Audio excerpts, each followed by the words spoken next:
Naglabas ng pahayag ang Malacanang na si Pangulong Ferdinand Bongbong Marcos ay sumailalim sa overnight medical observation matapos makaramdam ng hindi komportableng pakiramdam. Ayon sa palasyo, ito ay bahagi ng precautionary measure na ipinayo ng kanyang mga doktor upang masiguro ang kalusugan ng Pangulo. Inirekomenda ang pahinga at masusing pagmamanman, ngunit binigyang diin na nananatiling stable ang kanyang kondisyon.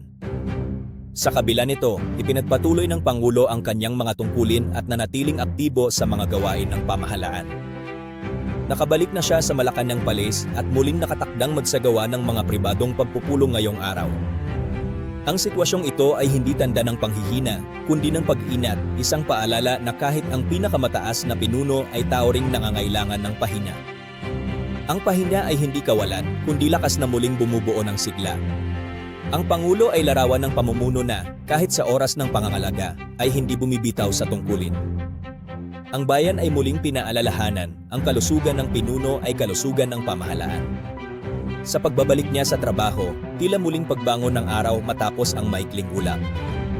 Ang pamumuno ay hindi lamang nakikita sa talumpati o utos, kundi sa kakayahang kilalanin ang sariling hangganan at magpahinga upang muling magpatuloy alang-alang sa kanyang mga mamamayan at sa inang bayan.